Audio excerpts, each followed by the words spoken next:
Hello, everybody. This is Carl Davis, and today's episode is about Christmas because 'tis the season to be busy.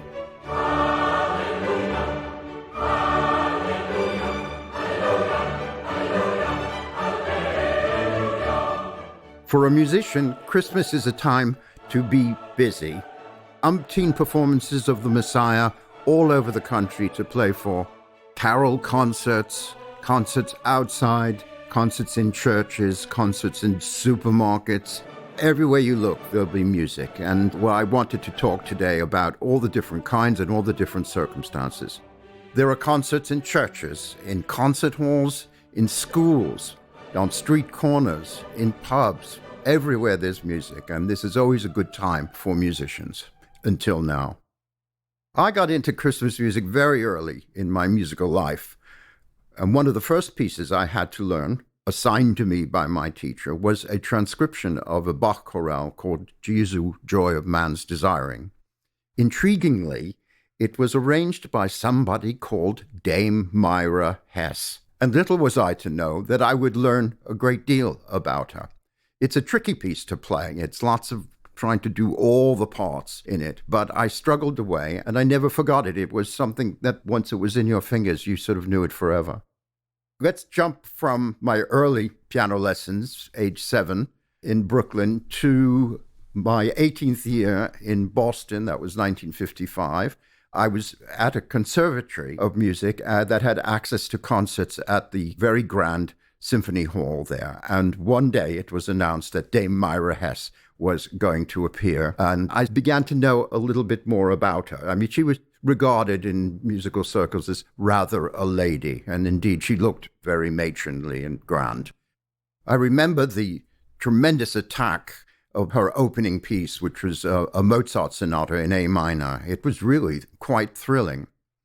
But always I thought about my Bach chorale and her arrangement. Of course, I had even more associations with her once I came to England, which was in 1960, when it wasn't a question of her performing, but a sort of legend about her, because during the Second World War in London at the National Gallery, there were lunchtime concerts, and Dame Myra Hess played for some of those. And that was really heroic on everybody's part, because London was in the middle of the Blitz, and presumably they all would have been in great danger.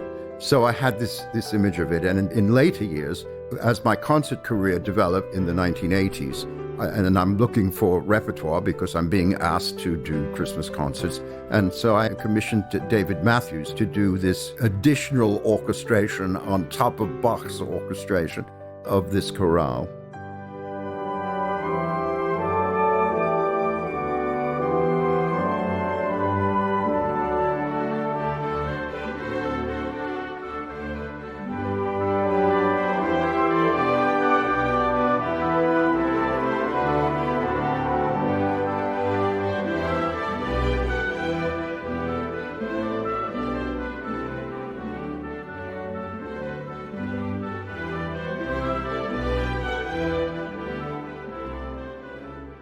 Looking for my own brand of Christmas concert, I began thinking more broadly and thought, what are all the places and what are all the styles and different areas which express the Christmas story and the Christmas spirit? And I began thinking about films. I mean, Christmas in films are possibly summed up by Bing Crosby singing White Christmas, Judy Garland singing Have Yourself a Very Merry Christmas. So there's that whole area of pop music that expressed it, and an enormous field, more written every year. But what about music on the very subject? And I had a chance to do this when I was commissioned to compose music for the big MGM epic, Ben-Hur.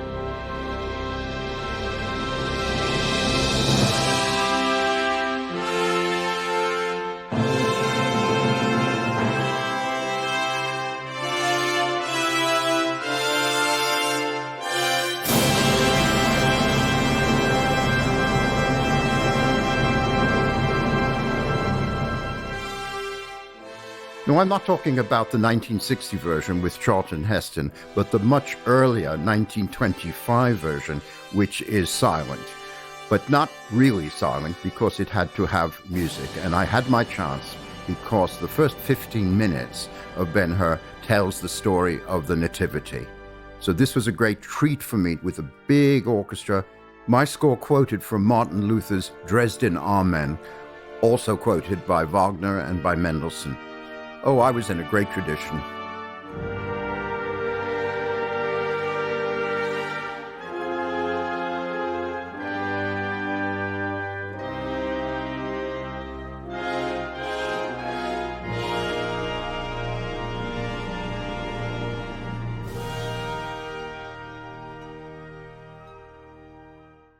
I got really fascinated putting together these evenings. I began to think quite seriously about all the areas that Christmas is part of. For instance, what about opera?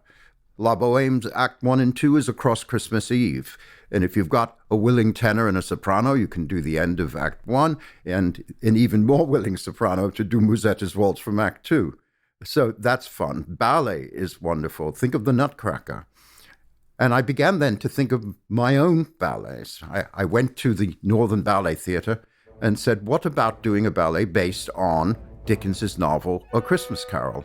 I knew about films, I knew about theatre productions, but what about pure classical ballet? And my Christmas Carol score would actually be based on actual carols as the main themes and ways of telling the story. One of my favorite bits is trying to translate into music Scrooge's cry, "Bah humbug," when anybody approaches him for a Christmas contribution. I chose "We Wish You a Merry Christmas" to accompany the scene in which Scrooge's nephew and his wife call upon him, inviting him to Christmas dinner, to which he only replies, "Bah humbug."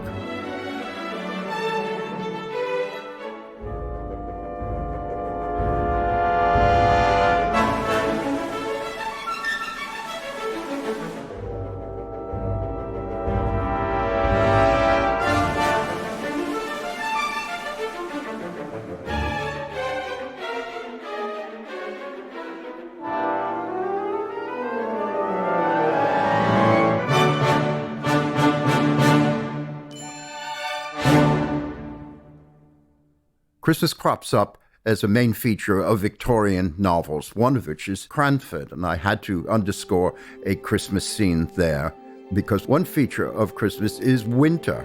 It's cold, it's snowy in certain parts of the globe, and this is always important to what kind of music you're going to write. So here's a snowy scene from Cranford, and a song sung by a star, winner of Strictly Come Dancing, and leading role in Holby City. Before that, he was in Cranford.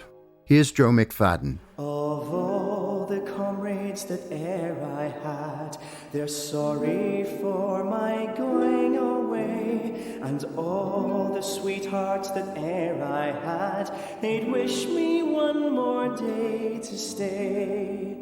But since it fell unto my lot that I should rise and you should not, I'll gently rise and softly call, good night and joy be with you all. Finally, Christmas has so many facets.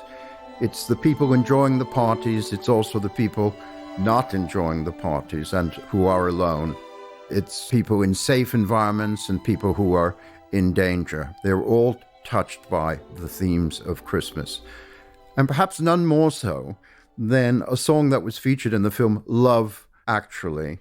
And to play you out, here's my own version of that Beatles hit, All You Need Is Love.